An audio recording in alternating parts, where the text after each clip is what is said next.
Kung tutuusin, hindi lang naman kaming mga kontraktor ang nakikinabang dito. Marami din sa inyo, mga politiko, ang nagpapataba ng bulsa sa pangungurakot.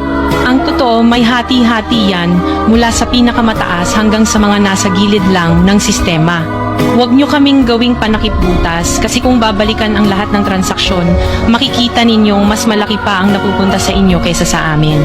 Lahat tayo alam ang laro, pero pag nahuhuli, kami lang ang tinuturo at pinarurusahan. Kaya huwag ninyong ipakita sa publiko na malinis kayo dahil sa bawat proyekto may kapalit na porsyento para sa inyong mga opisina.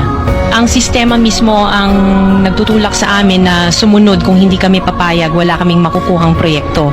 Pero sa likod niyan, kayo rin ang pinakaunang nagdidikta kung magkano ang dapat itabi para sa inyo. Kaya kung talagang seryoso kayong mag-imbestiga, huwag lang kaming kontraktor ang sisihin. Tingnan ninyo rin ang mga pangalan na nakaupo ngayon sa mga komite, sa mga ahensya, at lalo na sa mismong mga nagpapalakad ng gobyerno. Dahil sa totoo lang, pare-pareho tayong nasa iisang lamesa, iba-iba lang ang laki ng parte na nakukuha. Kawawa po talaga ang mga mamamayang Pilipino kasi ninanakaw lang natin ang kaban ng bayan. Pera ng taong bayan pero tayo ang nakikinabang. Hindi ba tayo nahiya? Ang mga mahihirap mas lalong naghihirap. Kaya tama na ang pangungurakot natin. Ahensya at lalo na sa mismong mga nagpapalakad ng gobyerno.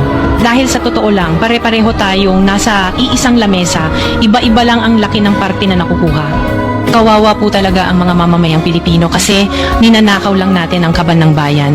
Pera ng taong bayan pero tayo ang nakikinabang. Hindi ba tayo nahiya? Ang mga mahihirap mas lalong naghihirap.